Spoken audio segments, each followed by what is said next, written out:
ఓరుగల్లు అందాల YouTube channel ప్రేక్షకులకు స్వాగతం. మన తెలంగాణలో ఉన్న ఏకైక శక్తిపీఠం జోగులాంబ ఆలంపూర్ ఆనాటి హిమలాపురంలో జోగులాంబతో కలిపి నవబ్రహ్మాలయాలు, కుక్కుటేశ్వర ఆలయం, పాపనాశిని ఆలయాలు కలిసి శక్తి క్షేత్రంగా ఏర్పడ్డాయి. జగద్గురు ఆదిశంకరాచార్యులు ఆలంపూర్ని దర్శించి ఈ క్షేత్రం కాశీ క్షేత్రం ఒకేలా ఉంటాయి కావున ఆలంపూర్ను దర్శించుకున్న కాశీ దర్శన పుణ్యం లభిస్తుందని తెలిపారట. కాశీలో పాప వినాశన క్షేత్రం ఉన్నట్టే ఆలంపూర్లో కూడా పాప వినాశిని క్షేత్రం ఉన్నది. ఆలంపూర్ వచ్చిన వాళ్ళు తప్పక దర్శించవలసిన ఆలయం పాప వినాశిని క్షేత్రం. మన దేశంలో ఎంతో దుర్లభంగా దర్శనమిచ్చే మరకత మహాశివలింగం ఉన్న క్షేత్రం పాప వినాశిని క్షేత్రం. పాపాలు తొలగిపోయినప్పుడే ఈ పాపనాశీశ్వరుని ద్వారాలు తెరుచుకుంటాయి పిదప అన్యులు ఈ క్షేత్రాన్ని దర్శించుకోలేరని ప్రతీతి. శాప కారణంగా కోతులు కూడా ప్రవేశించలేనిది ఈ క్షేత్రం. పున్నామ నరకాన్ని దూరం చేసే సప్తమాతృకలు కొలువైన క్షేత్రం. అష్టదిక్పాలకులు మహిషాసురమర్దిని అష్టభుజిగా కొలువైన దక్షిణ కాశీ క్షేత్రం. ఆనాటి బ్రహ్మపురి పితృదోషాలు తీర్చే శ్మశాన నారాయణుడు కొలువైన క్షేత్రం. పితృదోష పరిహారం దక్షిణ భారతదేశంలో జరిగే ఏకైక క్షేత్రం ఈ పాప వినాశిని క్షేత్రం. ఈ ఆలయం ఆలంపురంలోని నవబ్రహ్మ ఆలయాలకు 1.5 కిలోమీటర్ దూరంలో ఉంటుంది.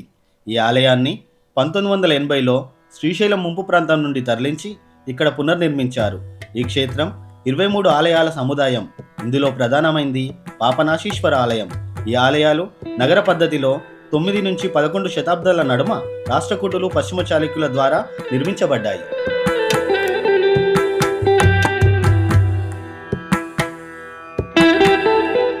పాప వినాశిని ఆలయంలోకి ప్రవేశించగానే ద్వారమున మనకు విద్యా గణపతి స్వామి దర్శనమిస్తారు.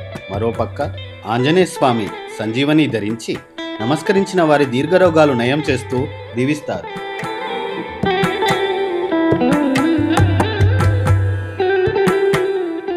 ఆలయ చరిత్ర, మహత్తు ఆలయ పూజారి గారి మాటల్లో తెలుసుకుందాం. ఈ క్షేత్రం పేరు పాపనాశి క్షేత్రం. ఈ దేవుని పేరు పాపనాశీశ్వరుడు.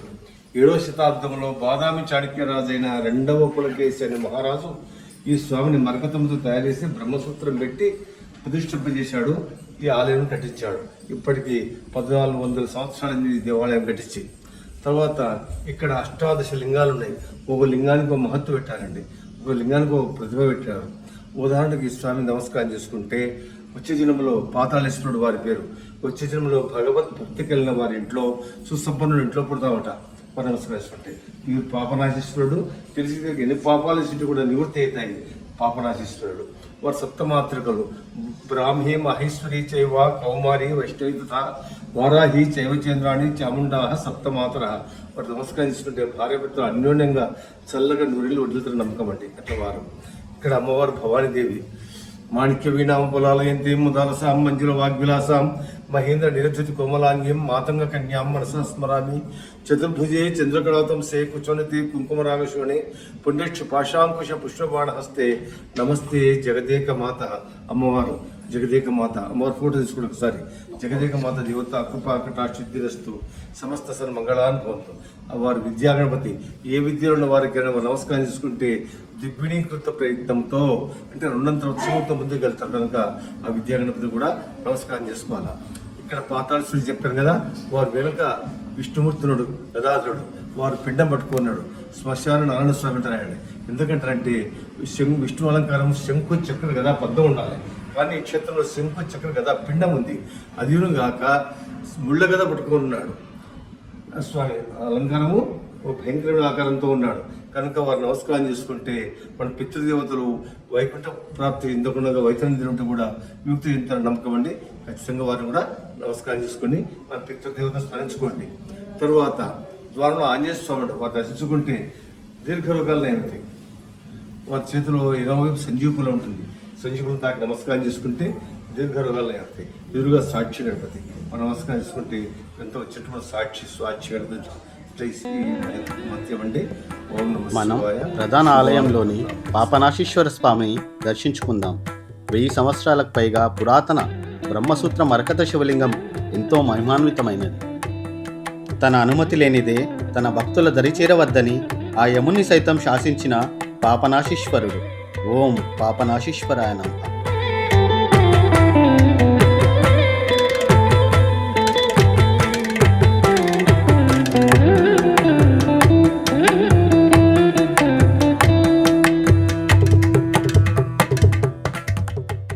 మనం ఆలయం ప్రక్కనే విద్యాగణపతిని దర్శించవచ్చు.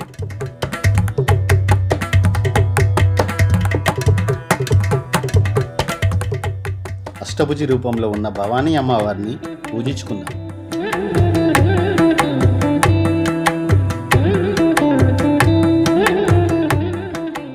సప్తమాత్రికలు ఒకే రాయిపై చెక్కిన దృశ్యాన్ని చూడవచ్చు. ఎక్కడా లేని విధంగా పితృదోషాలు తీర్చే, పితృలకు వైకుంఠ ప్రాప్తి కలిగించే, ఒక చేత్తో పిండాన్ని ఒక చేత్తో ముల్లధరను ధరించిన శ్మశాన నారాయణుడిని దర్శించుకుందాం.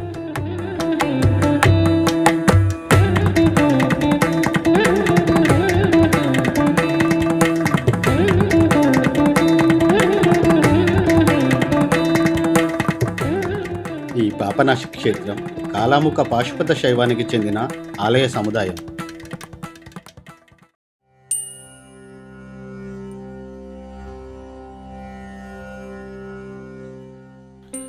ఈ క్షేత్రంలో 18 శివలింగాలు ప్రతిష్ఠించబడ్డాయి. ఒక్కొక్క శివలింగాలు ఒక్కో మహత్తు కలిగి ఉంది. దర్శించిన వారికి వివిధ రూపాలలో తమ కటాక్షం కలుగజేస్తాయి.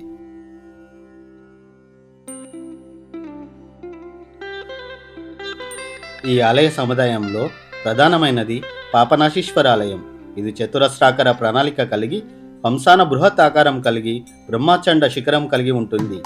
బయట నున్నని గోడలు కలిగి రంగమండపంతో ఉంటుంది. ఈ ఆలయం నటరాజ శివునికి అంకితం చేయబడింది. ఈ ఆలయం 12వ శతాబ్దంలో అనగా కాకతీయ రాజ్యంలో వీరశైవ శాఖ కూడా ప్రధాన కేంద్రంగా ఉంది. ఈ ఆలయంలో కాకతీయుల ఆనవాళ్లు, వారు జరిపిన మరమ్మతులు కూడా మనం గమనించవచ్చు.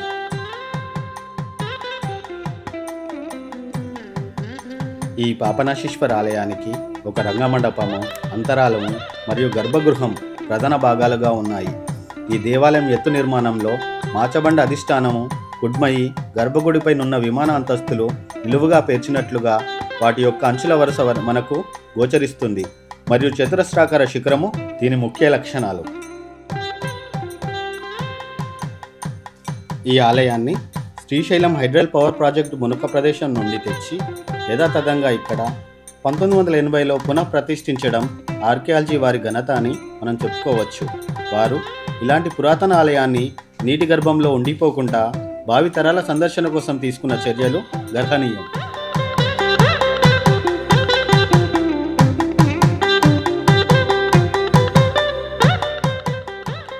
ఈ ఆలయ సముదాయంలో మనం బ్రహ్మసూత్రం కలిగి బహు అరుదుగా దర్శన భాగ్యం కలిగించే మహిమాన్విత మరకత శివలింగాలను దర్శించుకోవచ్చు. అదే ఇక్కడి పాప వినాశిని క్షేత్రంలోని ప్రత్యేకత. ఈ ఆలయ సముదాయంలోని ఒక్కో ఆలయాన్ని దర్శిస్తుంటే మనకు ఆధ్యాత్మిక భావన కలిగి ఆ దైవ సన్నిధిలో మనం పులకరించడం తథ్యం. ఈ ఆలయ సముదాయంలోని 23 ఆలయాలలో ఎక్కడా లేని విధంగా సప్తమాత్రికలకు కూడా ఆలయం ఉంది. దర్శన భాగ్యం చేత పుత్ర సంతానం కలిగించి పున్నామ నరకాన్ని తప్పించే బ్రాహ్మి, మహేశ్వరి, కౌమారి, వైష్ణవి, వారాహి, ఇంద్రాణి, చాముండ కొలువైన ఆలయం. ఈ ఆలయ రంగమండపంలోని స్తంభాలు అత్యద్భుతంగా నునుపు తేలిన చిత్రమైన ఆకృతులు, ఖండికలు కలిగి ఉన్నాయి. ఈ మండపం యొక్కలో కప్పు మీద పద్మాకారంతో చాలా చక్కగా చెక్కడం జరిగింది. దీనిని భువనేశ్వరి అని కూడా అంటారు. ఈ దేవాలయ గర్భగృహ ద్వారంపై భాగాన మధ్యలో లలాట బింబంతో గజలక్ష్మిని మరియు ఆ పై భాగాన పూట, శాల మరియు పంజర గల హారమును అత్యంత రమణీయంగా మలిచారు.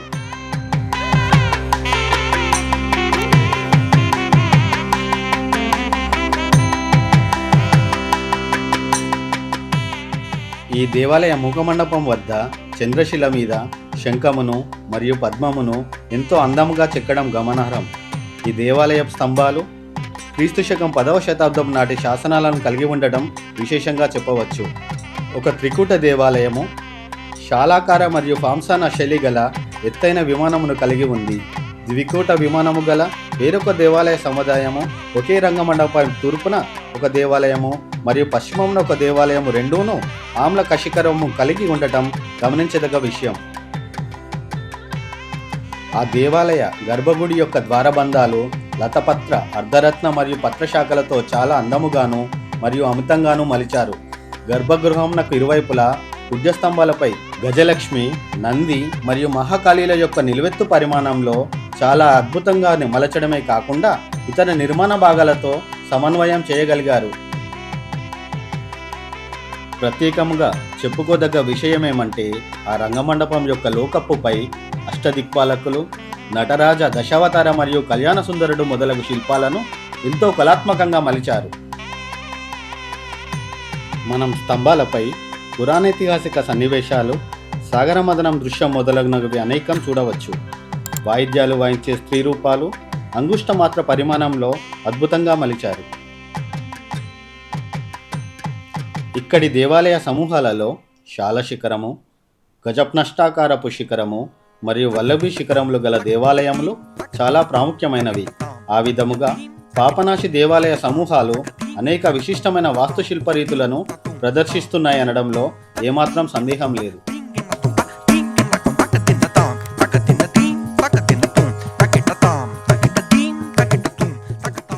ఇలాంటి పురాణైతిహాసిక మరియు చారిత్రక మహిమాన్వితమైన దేవాలయ సందర్శనం మహాభాగ్యం.